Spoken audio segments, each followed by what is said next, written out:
तेव्हा या घडीची एक महत्त्वाची बातमी, खंडणी प्रकरणातला हा सर्वात मोठा पुरावा समोर आलेला आहे। वाल्मिक कराडसोबत विष्णू चाटे, सुदर्शन घुलेचा हा नवीन सीसीटीव्ही व्हिडिओ समोर आलाय। यात 29 नोव्हेंबरला सगळे विष्णू चाटेच्या ऑफिसमधून बाहेर पडताना दिसतात। मात्र 29 तारीखच नाही तर एरवी सुद्धा सुदर्शन घुले आणि त्यांची गँग ही विष्णू चाटेच्या ऑफिसमध्ये येऊन बसायची अशी माहिती देखील समोर येते। विष्णू चाटेच्या कार्यालया शेजारी एक हॉटेल चालक आहे, त्यांनी देखील याबद्दलची माहिती दिलेली आहे की तालुक्यातले अनेक जण या ठिकाणी येत होते। परंतु आता ज्या दिवशी खंडणी मागितली त्या दिवसाचा हा व्हिडिओ आता समोर आलेला आहे आणि यात सगळ्यात महत्त्वाची गोष्ट म्हणजे जे निलंबित पीआय आहेत राजेश पाटील हे देखील यामध्ये या व्हिडिओमध्ये आपल्याला पाहायला मिळतात। त्यामुळे आता या सगळ्या प्रकरणी काय नेमक्या पुढे घडामोडी घडतायत, कशा पद्धतीने आता पुढे तपास सरकतोय हे पाहणं तितकंच महत्त्वाचं असणार आहे। आरोपी विष्णूच्या ऑफिसमध्ये वाल्मिक कराड देखील पोहोचलेला होता। 29 तारखेचं हे सगळं सीसीटीव्ही फुटेज आहे, 29 नोव्हेंबरचं। त्यामुळे आता निलंबित उपनिरीक्षक राजेश पाटील यांना देखील या सगळ्या प्रकरणी 6 आरोपी करा अशी मागणी देखील भाजपचे नेते सुरेश धस यांनी केलेली आहे। आणि या सगळ्या पार्श्वभूमीवर त्यांनी पुन्हा एकदा धनंजय मुंडेंवर देखील निशाणा साधलेला आहे। त्यामुळे वाल्मिक कराड, सुदर्शन घुले आणि प्रतीक घुले यांचं एकत्रित सीसीटीव्ही फुटेज आता समोर आलेलं आहे आणि आवादा कंपनीकडे त्यांनी ज्या दिवशी खंडणी मागितलेली होती त्याच दिवसाचं हे सीसीटीव्ही फुटेज आहे। आवादा कंपनीचे शिंदे आहेत, त्यांनी या सगळ्याबद्दल तक्रार दाखल केलेली होती आणि त्यानंतर आता या सगळ्याबद्दलचे आपण अपडेट्स आणि या सगळ्याबद्दलच्या प्रतिक्रिया जाणून घ्यात। आपल्यासोबत भाजपचे आमदार सुरेश धस आहेत। गेल्या अनेक दिवसांपासून त्यांनी सातत्याने हे प्रकरण लावून धरलेलं आहे। सुरेश धसजी, स्वागत आहे एबीपी माझामध्ये। आणि हा एक नवीन व्हिडिओ आता समोर आलेला आहे जो 29 नोव्हेंबरचा आहे, ज्या दिवशी खंडणी मागितलेली होती त्या दिवशीचा व्हिडिओ असल्याचं बोललं जात आहे, ज्यामध्ये हे सगळे आरोपी एकत्र दिसत आहेत। याकडे तुम्ही कसं पाहता, यावरची तुमची पहिली प्रतिक्रिया काय?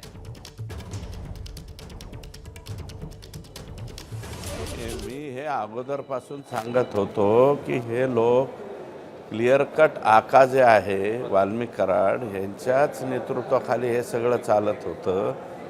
आणि ह्या तर 29 नोव्हेंबरचा आत्ता तुम्ही दाखवला, त्या दिवशी ते शिंदे म्हणून आवादा कंपनीचे जे अधिकारी होते त्याला उचलून नेलं, पाथर्डीपर्यंत मारत मारत नेलं आणि पुन्हा माघारी आणलं होतं। पण त्यांनी गुन्हा दाखल केला होता त्यावेळेस।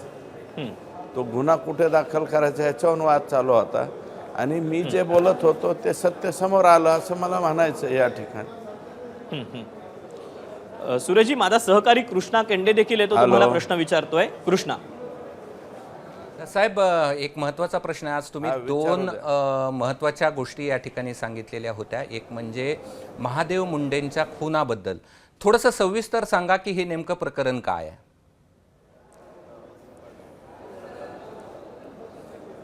महादेव मुंडे हे दुधाचा व्यवसाय करायचे परळीमध्ये आणि छोटी मोठी दूध धंदा ते आणून काय लोकांना दुधाचा वाटपाचा कार्यक्रम करायचे। नरेंद्र मोदी साहेबांची जी सभा झाली ते जे ग्राउंड आहे, माननीय हे आकांचन यांचं घर आहे आणि धनंजय मुंडे साहेबांचा बंगला, ते कॉलेज, त्याच्या समोरचं जे ग्राउंड आहे त्या ग्राउंडवरती 5-6 जणांनी त्याला मारलं म्हणजे जीवच मारून टाकला। आणि मारल्याच्या नंतर ज्यावेळेस सानप नावाचे अधिकारी होते तिथं परळी पोलीस स्टेशनला, तर सानप साहेबांनी त्याचा तपास केला। म्हणजे हे मला जे माहिती मिळाली मी ती क्लिअर सांग, तपास केला, त्यातले आरोपी सापडवले, परंतु त्यांना अटक करू नका असं आका म्हणाले। आका म्हणले की त्यांना अटक करायची नाही, त्याच्याऐवजी असं करा, राजाभाऊ फड आणि अजून 2-4 नावं सांगितले म्हणजे जे विरोधात आहेत, पार्टीच्या विरोधात, त्यांच्या पार्टीच्या विरोधात, त्यांना अटक करा। तर सानप साहेब म्हणले बाबा असला धंदा मी काय करणार नाही।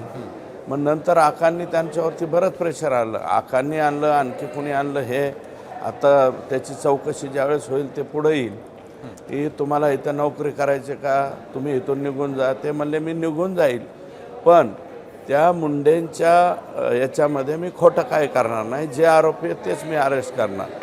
तर त्यांनी स्वतःहून बिचाऱ्यांनी बदली करून घेतली आणि ते धाराशिवला गेले। आता धाराशिवला नोकरी करताय, तुमचा रिपोर्टर तिथं पाठवा, ते सांगतील सगळं किस्सा। मग ती घटना कधी घडली? ऑक्टोबर महिन्यामध्ये, 23 ऑक्टोबर 2023ला। अद्यापपर्यंत ते जे आरोपी आहेत सगळे आरोपी हे आकाचे जे चिरंजीव आहेत सुनील कराड याच्या अवतीभोवती फिरणारे हे लोक आहेत, रोज त्यांच्याबरोबर असणारे लोक आहेत. अजूनही ते अटक नाही आणि चुकीच्या लोकांना अटक करा अशा प्रकारचा आदेश आकांनी दिला होता. हे या तपासणीमध्ये पुढे येईल.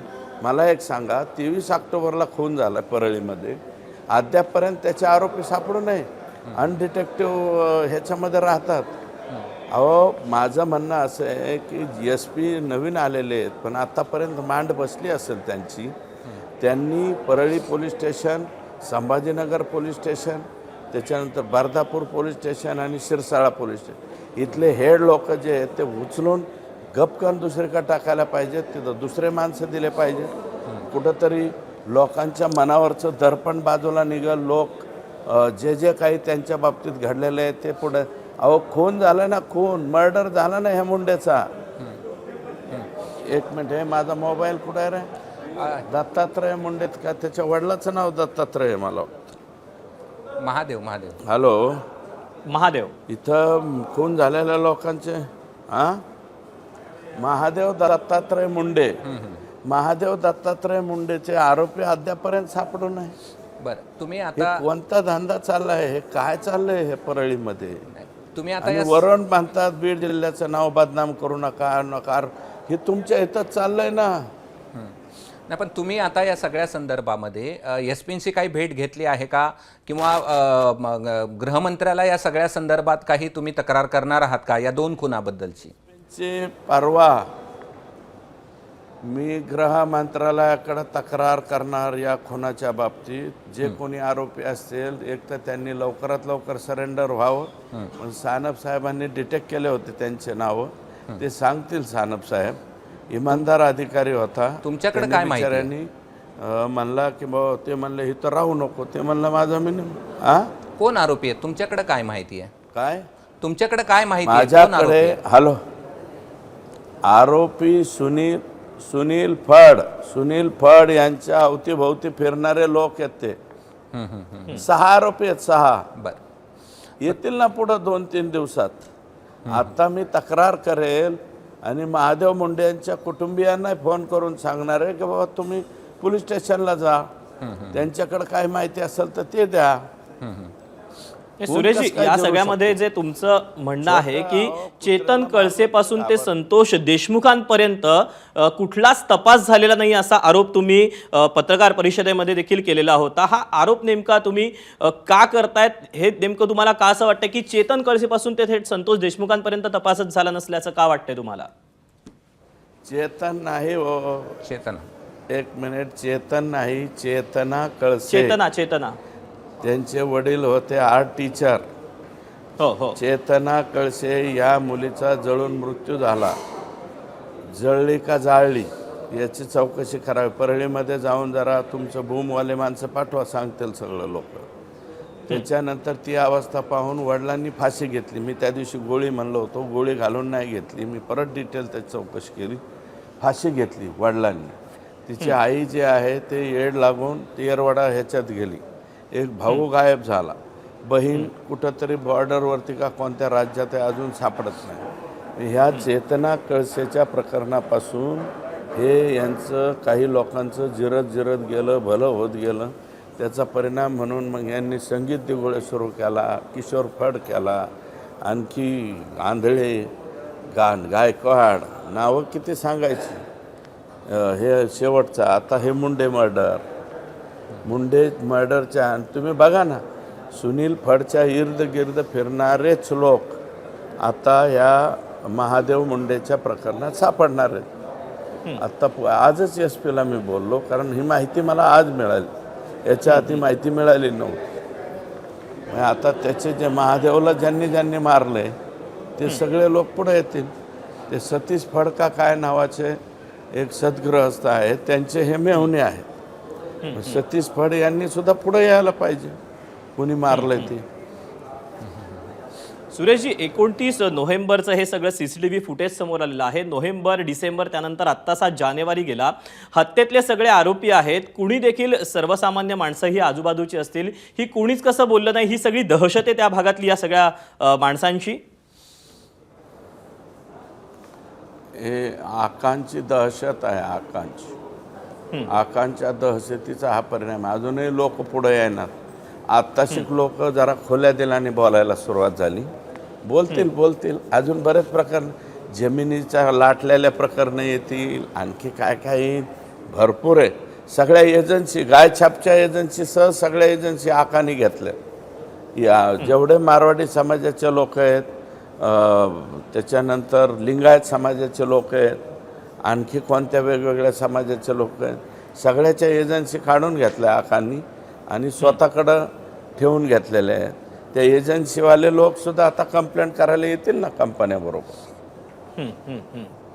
या सगळं सगळ्यामध्ये काही आणखी आम्हालाच पाहिजे असं हा पूर्ण करा धसजी. हा तुमचा बोला, मुद्दा बोला. पूर्ण नाही, करा. माझं झालं पूर्ण, पुढे बोला. कृष्णा प्रश्न या विचारतोय. कृष्णा. दोनही ज्या तुम्ही खुनांच्या घटना, चेतना असेल किंवा महादेव असतील, या दोघांचा एकमेकांशी संबंध आहे आणि यांचे आरोपी एकच आहेत, किंवा हे धागा कुठपर्यंत आहे असं तुम्हाला म्हणायचं ह्या सगळ्यांचा? नाही, चेतना कळसे हा मर्डर जो आहे तो 1999चा आहे. 99 आणि त्याच्या बाबतीत खोलवर जर चौकशी कराल तुम्ही जाऊन तर त्याचे आरोपी तुम्हाला सांगतील लोक. आणि आत्ताचा जो महादेव मुंडेचा प्रकरण आहे, महादेवचं आत्ताचं प्रकरण आहे, ऑक्टोबर महिन्यातलं 2023. आणि आत्तापर्यंत आरोपी सापडत नाहीत म्हणजे. आणि आरोपी तर रोज परळीत हिंडत आहेत, खुलेआम फिरतायत, खुलेआम. नाही, माझा प्रश्न असा आहे की दोन्ही आरोपी एकच आहेत की यांचा संबंध कसा अजूनही आहे? त्याला अटक झाली. माझा प्रश्न असा आहे की दोन्ही आरोपी एकच आहेत नाही, की यांचा नाही, संबंध हे कसा आरोपी आहे? दोन्ही नाही, हे आरोपी हे याच्यामध्ये चेतना कळसेमध्ये कोण आरोपी आहे ते मला माहिती आहे, पण फार जुनं प्रकरण आहे बरं का. येईल पुढे येईल 4-2 दिवसात कोण चेतना कळसेला कुणी समजून सांगितलं, कुणी राखेल टाकून पेटून दिलं, हे सगळं पुढे येईल.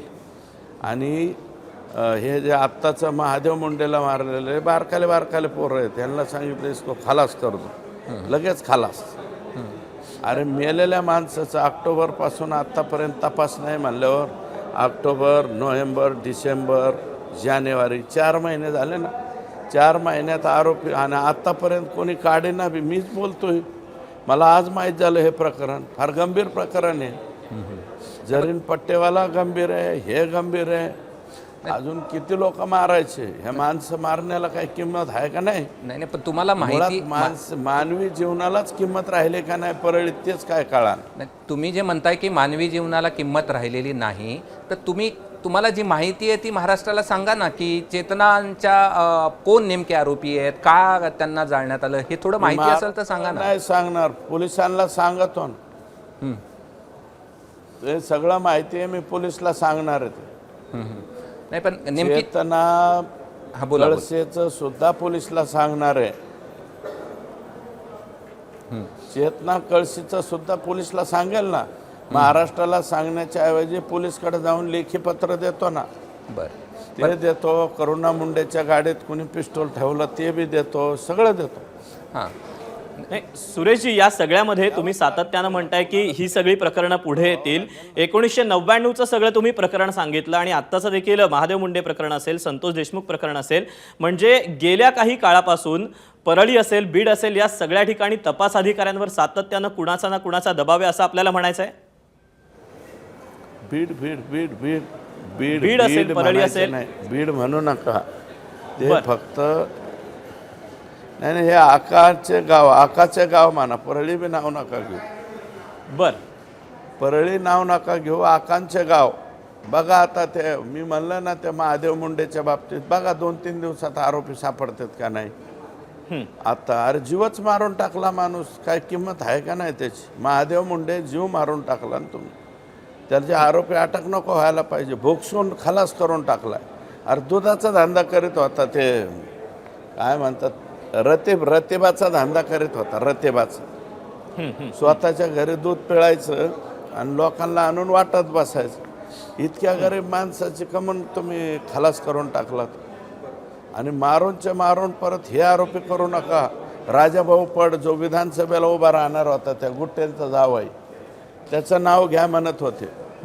नाही पण धसाहेब, एवढ्या गरीब माणसाला मारण्याचं काय कारण आहे असं तुम्हाला वाटतं? जर तो रतीबवाला होता, दूधवाला होता, तर काय अडचण करत होता आणि कुणाला करत होता आणि काय अडचण आहे?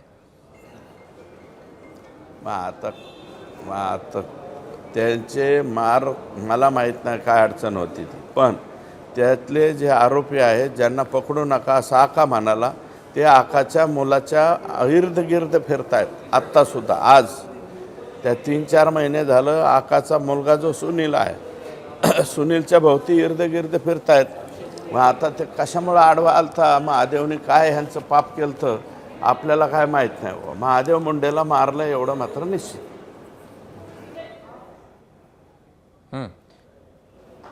महादेव मुंडे सारख्या माणसाचा जीव म्हणजे त्याचा जीव महत्त्वाचा नाही आहे का? महादेव मुंडेला भोगसून चाकूने भोगसून मारलाय डायरेक्ट.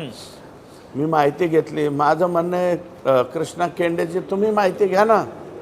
तुम्ही सुद्धा मराठवाड्याचे प्रमुख पत्रकार आहात आमच्या इकडचे, तुम्ही स्वतः पण माहिती घ्या ना. तुमचं काही बोलणं झालं का महादेव मुंडेंच्या कुटुंबियांशी आणि त्यांनी काय म्हटलं आहे तुम्हाला?